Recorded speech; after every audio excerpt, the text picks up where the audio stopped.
Bueno, algunos dicen que es un trabajo insalubre, otros dicen que si lo haces con seriedad es un muy buen laburo. Y tiene que ver con el laburo de encuestador, ¿sí? Hay algunas encuestas que hablaron en algún momento de empate técnico en la provincia de Buenos Aires y otras que dieron una diferencia en una elección que terminó marcando en los números un triunfo del justicialismo, ¿sí? O un triunfo del peronismo, del kirchnerismo, que yo no sé si es tan extraordinario en la provincia de Buenos Aires. Tal vez era una elección de medio término, sí, pero esta era una elección distinta porque era una elección provincial. Voy a hablar con Gustavo Córdoba. Él es director de Suban Córdoba. Tiene un magíster en comunicación política, es consultor y es analista político, y en el trabajo que hicieron desde su consultora se vieron números bastante parecidos a los que después se reflejaron en las urnas. Hola Gustavo, ¿cómo te va? Adrián Barbarulo de Radio Brisas de Mar del Plata. ¿Cómo andás? Adrián, qué placer. Déjame, antes de entrar a la elección, Sí. creo que hemos visto algo que merece ser destacado como operación política Ujú. disfrazado de encuestas, Ah, ok, ¿no? ok.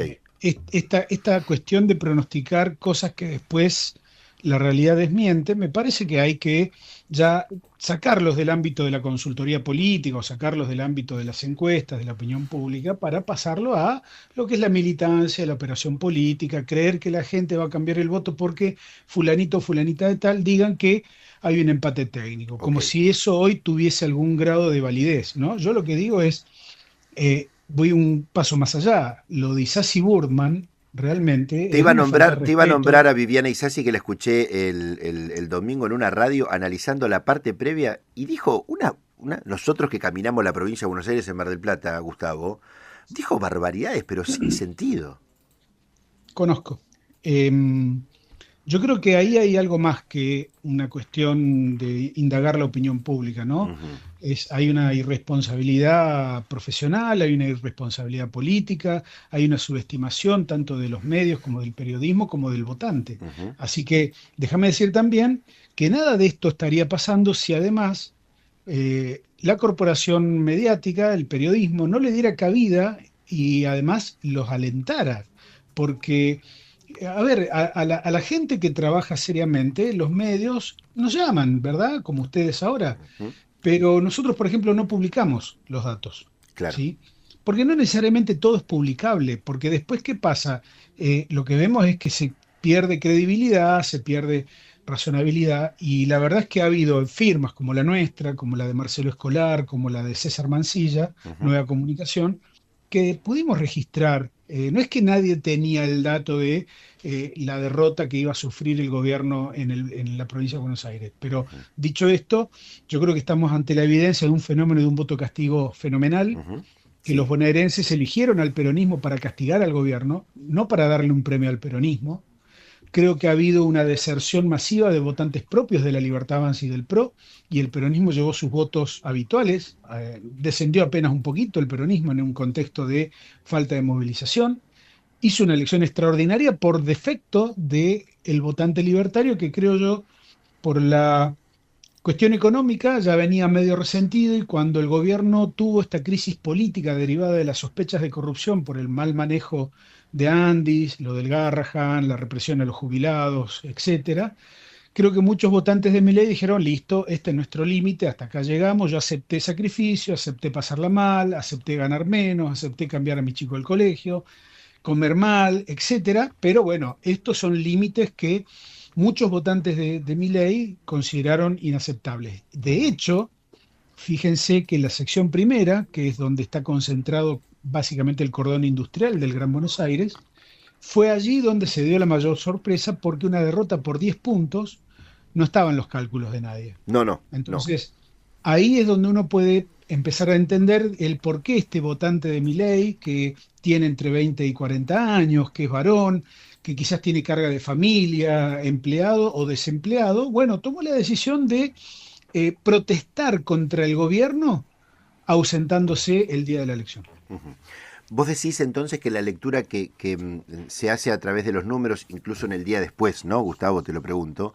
em, ¿Sentís que el caudal de votos que podría haber tenido la Libertad Avanza no es que se volcó a otro partido, sino que decidieron no ir a votar. Ese es el análisis que vos hacés también, o sea, el gran ausentismo, ¿no? Que igualmente fue más gente a votar de las que mucho imaginábamos, pero Ponele al 63%, sí, un 10 de votantes libertarios y del PRO. ok, Hubiera sido una elección empatada, ok, como vienen siendo las elecciones en de provincia, medio término, sí, ¿no? en provincia de Buenos Aires, sí. Evidentemente el gobierno no pudo motivar lo suficiente a su esquema de votantes para que el día de la elección fueran a votar, ¿no? Ujú, No sí. fue un problema del aparato del peronismo, sino que fue un problema de cómo el gobierno tiene hoy al país. Es Ujú, decir, mira, Milei le echó la culpa al aparato del peronismo, pero fíjate, si la macro hubiese estado ordenada, el gobierno hubiese ganado.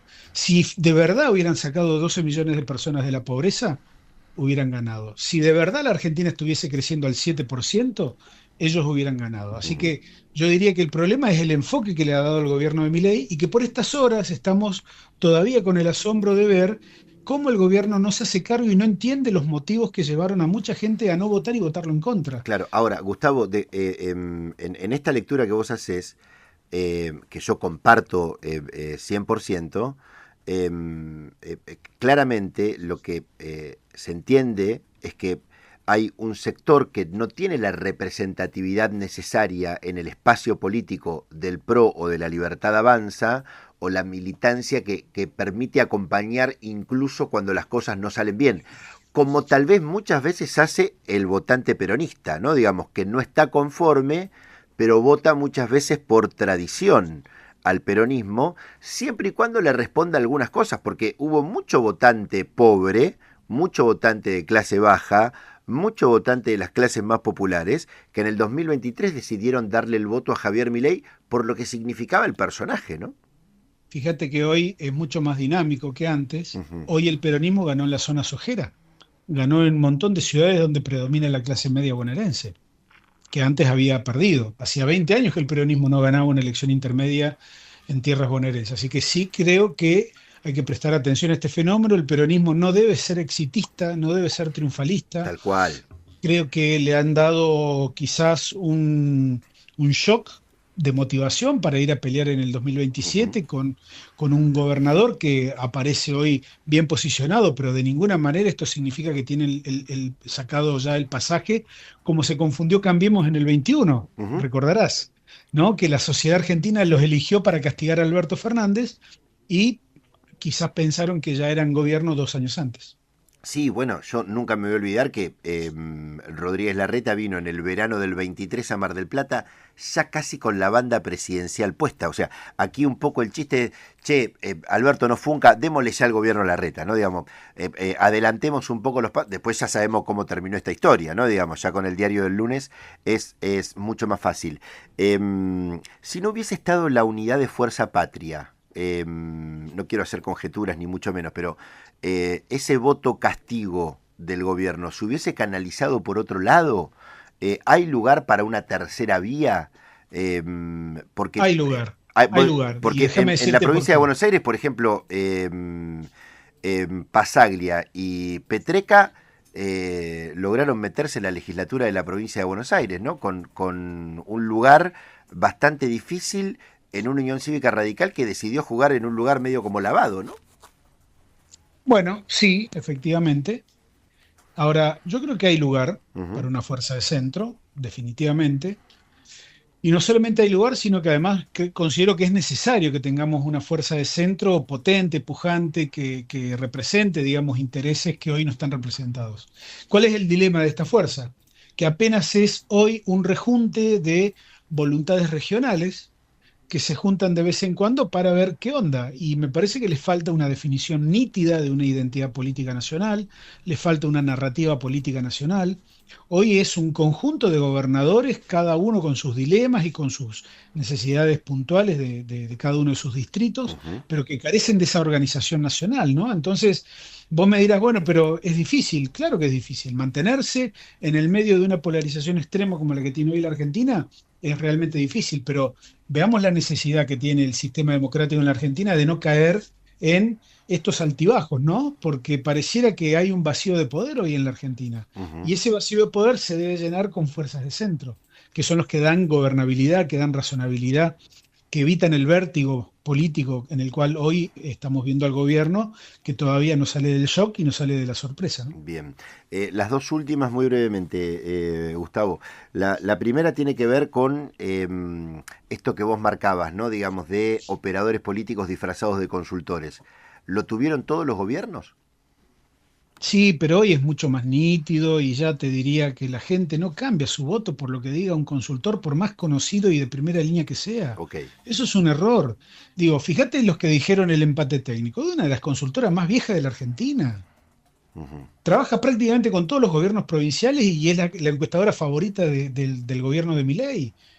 ujú. Entonces, fíjate esto que, a ver, toman por tontos a la gente y nos toman por tontos a nosotros también, a los que pertenecemos a la industria de la opinión pública. Sí. Podemos tener algún error, algún equívoco, ¿sí? Ujú. Ahora, que no crean que somos tontos, ¿no? Bien. Y la otra es, ¿cómo funciona el mundo de la consultoría? En este punto te lo pregunto. ¿Contratan los espacios políticos, los gobiernos? ¿Ustedes hacen y después a partir de ahí llevan adelante la tarea de dar a conocer algunos espacios estratégicos, el trabajo que realizan? Que es la otra parte, ¿no? Digamos, que tal vez no se conoce tanto en la cocina de la opinión pública, Gustavo. Mira, nosotros al año hacemos cerca de 300 encuestas, Ujú. llegan a medios alrededor de menos del 10% de esa investigación, de esa Bien, producción. bien. Nos contratan alternativamente partidos políticos, gobiernos y mucha investigación, sobre todo la que nosotros decidimos dar a publicidad, Ujú, esa la pagamos con nuestra ganancia. ujú, Por ejemplo, nuestros estudios nacionales, nosotros tenemos un estudio que se llama Domingo de Datos, ujú, eh, que tiene algún impacto en la política y en algunos medios. ujú. Hacemos preguntas que solamente pagándolas nosotros podemos hacer. Claro. Porque a la mayoría de los clientes no les interesa ni la formulación de las preguntas que hacemos o los temas con los que nos metemos, ¿no? Ujú, Entonces, fíjense que nosotros, por ejemplo, fuimos los únicos en medir la transmisión del CONICET, de la estrellita culona y demás. claro. Y fue un gran impacto. Ujú, Entonces, nosotros reservamos el derecho a participar de la opinión pública de esta manera, ujú, porque nos permite, digamos, de algún modo, mostrar cosas que otros no muestran. ujú. Ahora, que utilicen el prestigio de la industria, que debería profesionalizarse cada día más, me parece que es un error de algunos que, bueno, el mercado también te va acomodando, ¿no? Bueno, Porque estos errores son muy visibles y a seguro, la postre traen consecuencias. seguro. Gustavo, si venís a Mar del Plata, te invitamos a la radio y te regalamos una remera de la Estrellita Culona. Acá fue furor, obviamente, los investigadores del CONICET de Mar del Plata que estuvieron trabajando en esto que explicaban, ¿no? De medir lo que fue este streaming tan famoso del fondo del mar. Así que te esperamos por la radio cuando quieras. Dale, lo sé porque tengo familia directa allí y suelo ir frecuentemente, así que Dale, te dejo un agradecido y muchas abrazo. gracias. Gracias, Chau, Gustavo. chau. Gustavo Córdoba, él obviamente forma parte de los que realizan las encuestas analizando la opinión pública. En los números que él manejaba una diferencia de 10 puntos a favor de Fuerza Patria contra La Libertad Avanza. Es director de la consultora Suban Córdoba.